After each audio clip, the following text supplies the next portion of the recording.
there, I'm Scott Winfield, and welcome to Victorian Opera's web series, Artists in Isolation. On this episode, we're thrilled to be joined by the hugely talented soprano, Ali McGregor. Ali McGregor, thank you so much for joining us. Thank you so much for having me. You're quite a curious person to speak to because in the wake of COVID-19, you lost, be it cancelled or postponed, a number of productions. But being the powerhouse that you are, you seem to have adapted creatively remarkably well. Tell us about your experiences. You know, I actually think that adapting and trying to make something out of nothing is my happy place. And maybe it's the you know, I'm kind of part carnival folk, and something about the years of I'm definitely a carny at heart.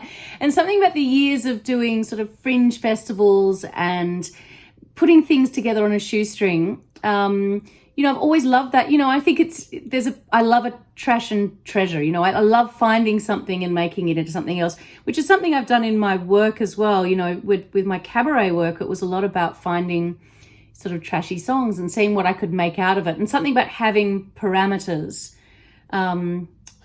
I've actually enjoyed, which is weirdly something that drew me to opera in the very beginning was the parameters. I heard Katie Lang interviewed, and someone said, why did you go into country music when there was so many rules and restrictions? And she said that she found freedom within those rules and restrictions, freedom to find her own voice. And at the time I was deciding whether or not to go and study opera at a tertiary level, and I was feeling the same things. I was like, oh, there's so many rules about opera and you have to do this and that, and that really gave me the kind of momentum to get into opera and find my own voice within that. So yes, I think this has really appealed to that side of me of okay, this is what we've got, what can we make, what can we do with this time, what can we make with these parameters. So I've enjoyed it. How quickly did you find that you adapted? I adapted fairly quickly. When everything kind of went down, we were actually rehearsing at Victorian Opera, about to go and do Lorelei. And I had a period of sort of mourning, you know. I had a few days, if not a week, of just really feeling sort of scared, and I was so excited about doing Lorelei again. And I was also excited after 10 weeks of solo parenting of just going up to Brisbane and just working, just singing, and that's all I would have been for that time, as opposed to sort of being, you know, mother, wife, everything. Just being Ali McGregor the singer would have been really good. But I went through that little part, and then the next thing I was doing after Lorelei was the Melbourne International Comedy Festival. I was going to host my variety night, which I've done for 13 years. Can we get the full name, because the full name is just absolutely glorious? Ali McGregor's Late Night Variety Night. It would be very difficult to say that 10 times quickly. Or even 10 times slowly. Try typing it out on 10 million, you know, forms and marketing things. It is long, but I don't regret it. I actually thought of that name because when I was researching music halls and vaudeville, they always had these really superfluously long titles that usually had, you know, just silly. And I just thought they were funny. And I thought it was funny just to have Ali McGregor's Late Night Variety. I agree. I think it's absolutely hilarious, but I'm quite intimidated by the sort of the idea of having to say it myself. No. As I said, the saying's fine. It's the typing that's painful. But I should just have a shortcut on my computer where I just press it and it types that out. In fact, can I do that? Oh, get it. Tweet me if I can. So I was going to do that. And that seemed like an easy show for me to pull together online. So I really kind of jumped into action quite quickly then. And so around about the time that Comedy Festival would have opened, I put on an online show. I filmed it from my garage. I bought myself a nice microphone. And I borrowed a backdrop from another school, like parent who happens to do video editing, a backdrop, and used my iPhone. And I thought it would be really easy. I know a little bit about video editing, but I had to do a pretty major crash course in sort of professional film editing. There was a lot of late night YouTube tutorials. And then I got acts who were going to be on the variety night to film little bits from their homes and put it all together and made an hour-long show. And then I did a second show with all New York performers, which was bigger than Ben-Hur. I had 10 performers that went for an hour and a half. They're still online if you want to watch them. You touched on parenting, parenting and sort of being a remote teacher, teaching at home. It's not a short list of things that you've had to do, Ali McGregor. I've been very lucky. My husband turns out to be a really good and patient teacher, way more patient than I am. He was also filming a show out of the garage, but a slightly more upscale show. He was filming live his show that he hosts in the UK on Channel 4. He was actually filming live to the UK every Saturday morning at 7 a.m. So he was up at 3 a.m. every Saturday morning rehearsing. We had a film crew living on a caravan outside our house. Oh, wow. For 5 weeks. So he was doing that, but he was also very, very good at homeschooling. I'm curious to know, what joys have you found at home during this time? Having lunch every day together as a family. It's been really lovely, and it's strangely something that my kids, one of the things they said they would really miss as well. There was something about just connecting at lunch. It was lovely. I don't know, maybe it's different to dinner. We do try and eat together every night as a family as well, but everyone's tired. There was just something really lovely about lunch. I don't know why, but and yeah, I just think that time together as a family, we spend a lot of time apart as a family, either myself or my husband away for work. And so that was, I think it's probably been the longest time we've all spent together as a family. So that was a really great upside. You touched on sort of various meals that you've shared, but in terms of the time of day, what have you been cooking? Well, look, I don't shy away from my kitchen at the best of times. So the worst of times, I've been carb loading for the apocalypse. As we all have been. I mean, winter plus COVID, it's just been carb town. So, and we anyway, before all this happened, every Thursday, the girls and I make fresh pasta. Every Friday we make pizza bases and cook our own pizzas. We have this stuff that we do as a family anyway that I cook. I'm kind of this big cook from scratch kind of wanker. I'm allowed to say that. So I've been doing a lot of that anyway. But the kids and I, biscuits. I mean, you name it. I did start making kombucha. I didn't do the sourdough. Wow. I bake bread anyway, but sourdough was a bit too much for me. We bake baguettes and focaccia and stuff like that. I remember having a conversation with you at some point in the last couple of years that you typically over the weekend would sort of cook croissants with the kids and, like a Saturday or a Sunday morning. It was baguettes. I don't do the croissant, but it's baguette town. And we do love that. I love a long prove. Something about a long prove in your Sunday papers. I love it. But kombucha was my sort of ISO discovery. I've just got the continuous kombucha on the bench now, which is lovely. I got into push needling. It's a thing.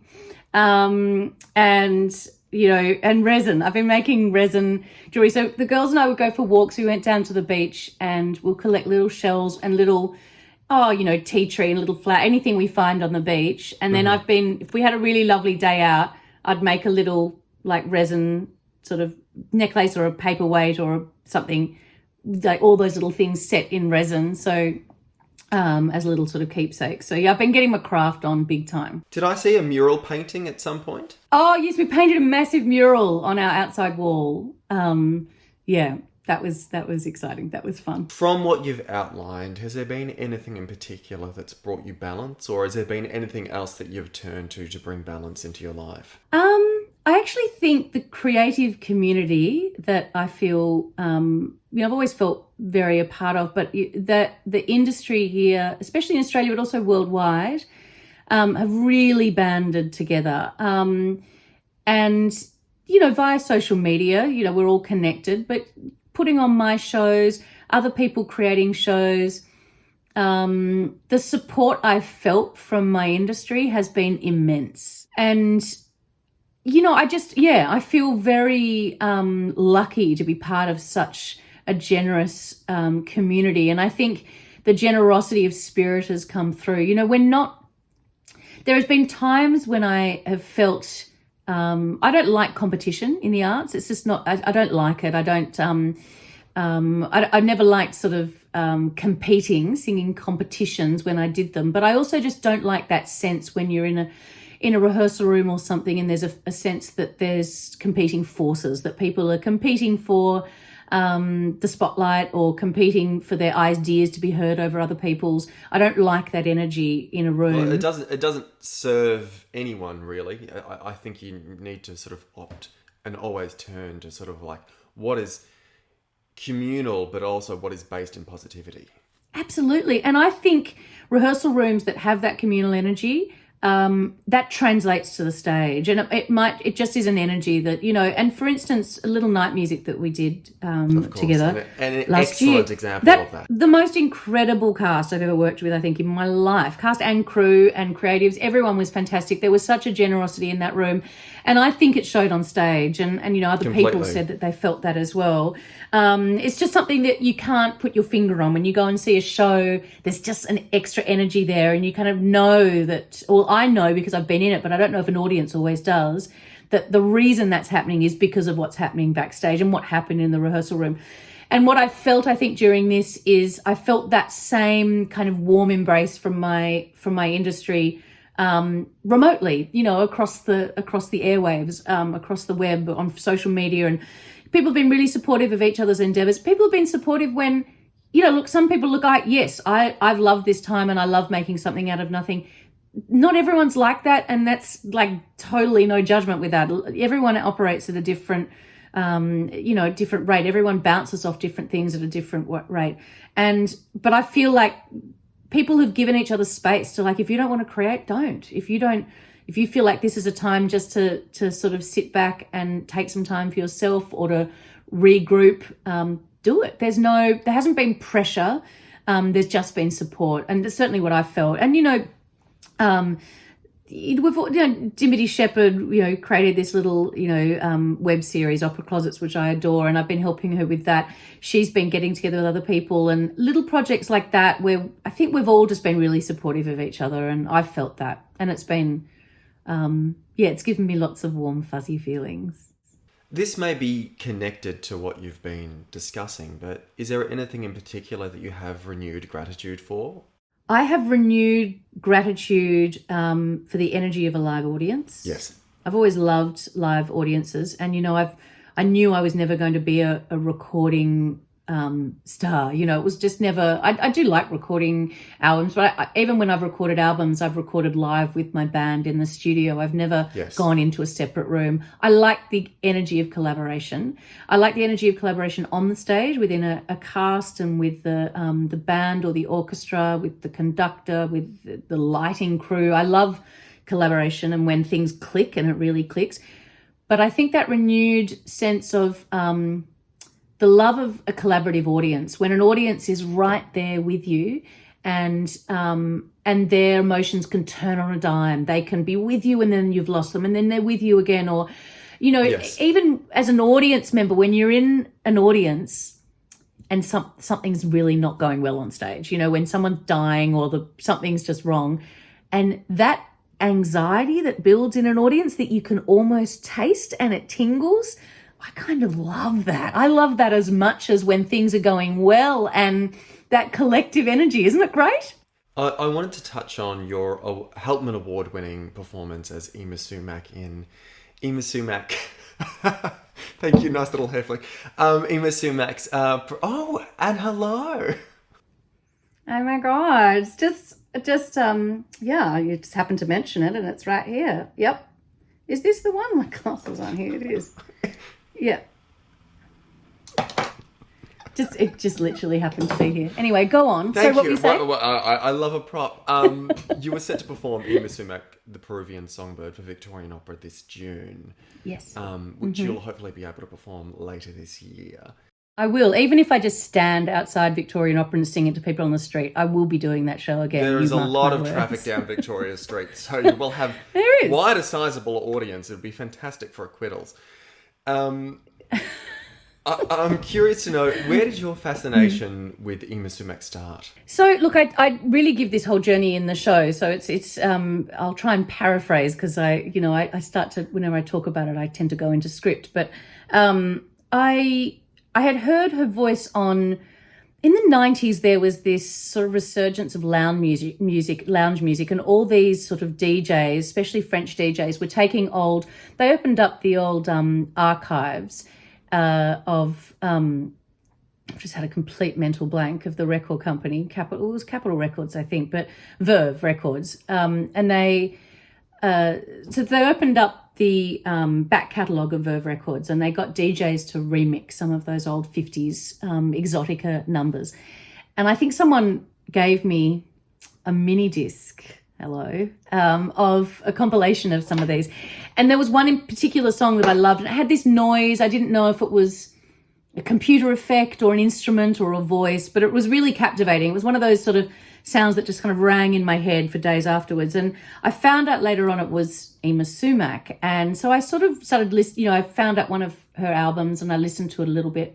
I didn't really dive into it then, but over the next few years I'd hear it here and there. It was on various soundtracks or ads that would pop up. And I'd always be like, oh, there's that crazy, lady who sings.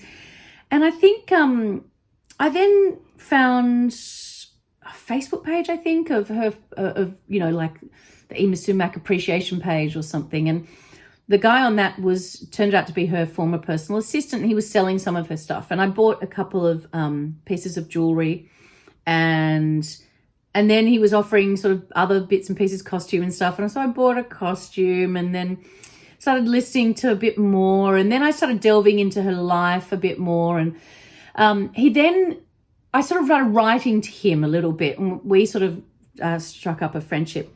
And he was really struggling. He was just living in this little apartment in LA, and she left all her stuff to him, and there was a lot of stuff. He didn't get any money, but he got all this stuff, and he didn't really have anywhere to put it. So he was saying, Dita Von Teese actually got a lot of it. And then he said, I've just got one box. I've got one more box, and once I've got rid of that, I'm going to, I've kept all her really important stuff. I'll get rid of the box. And I was like, well, why don't I just buy the box off you? And I didn't really know what was in it. And he was just really lovely, and I wanted to help him out. And my mother-in-law was going to LA to visit my brother-in-law. And I said, look, I'll get her to pick it up. She can just bring it back. I don't have to pay for the postage and everything. And How big was this box?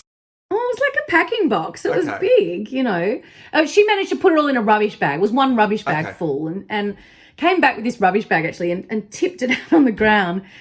And I could smell. I was like, I could smell her perfume. Oh, and wow. What can you describe it was this scent? magical moment. Look, it was a sort of florally kind of scent, but that sort of scent that's slightly mixed with mothballs, I guess. But it was just a scent of a person. Yes. You know what I mean? It was the scent of a person. And there was a little sort of floral, maybe rose scent to it. But it was also just that visceral smell that this was a real person, human being's. Yes, completely. Yeah. And there was some bits of pieces, broken jewelry, some random costume pieces. And there was some outfits, like shirts that she had worn on her every day. And they had, there was marks on them. And they were beautiful tailor-made shirts. And I just suddenly was struck by this was a person. This was a person with a full life. And I knew a little bit about her, but I started finding out more. And I ended up going to LA twice, actually, and met with Damon, who was her personal assistant, and got to know her a lot. Looked like he showed me her private scrapbooks and diaries, and found out a lot about her life, and found out that there was this whole element of her life that was annoyingly familiar. Young girl, sort of Svengali man takes her under his wing, marries her, sort of makes her a star, but doesn't really ever give her any agency, and is sleeping around. And he got all these other women pregnant, including her cousin, they were touring together, and she had a child, but it wasn't actually her child. There was all that kind of stuff went on, which so often happens. And then she was sort of relegated to novelty, when the exotica movement died down. And a lot of people then, a lot of the clips you find on YouTube are people kind of taking the mickey out of her, because she's, it's mad. It's kind of crazy music. but I got to know the human side of her, and also just the extraordinary musicality. And she largely improvised a lot of the singing on her records and never received any writing credits for any of that. And so, yeah, it was just a really fascinating story. So not only did I love her music, but I just found her really fascinating. What do you hope to be the takeaway from when audiences come and see this show? Like, how do you try and honour her? I try and honour her by showing that human side. I don't really ever act as her. I do a couple of pieces in her voice, but which are straight taken from recordings I have of her saying that exact phrase. I never try and put words into her mouth. I want people to see how extraordinary the music is. It's unlike anything you've ever heard before. It has moments of operatic lusciousness, but then kind of this crazy falsetto and guttural noises and all, often on top of this sort of mumbo, fantastic sort of Latin flavour.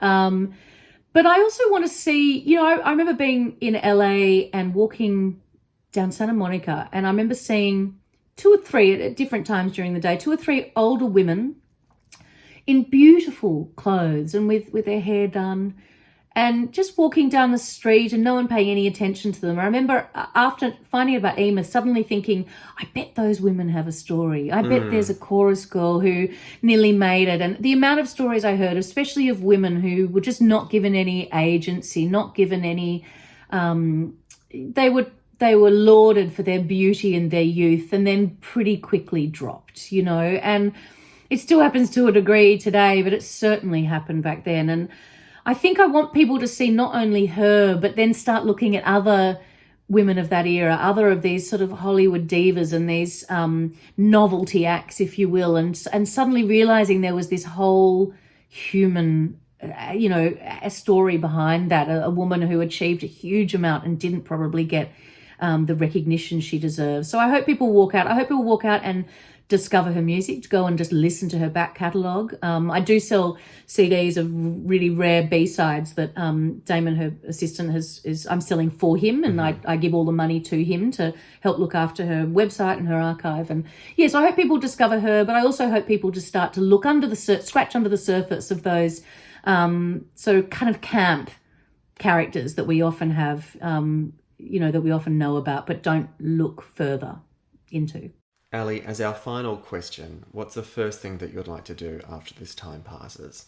I have been dreaming about that first moment, about that moment walking out on stage with my band on stage with me, with an audience in front of me. I like the hair on my arms stand up on end when I think about it.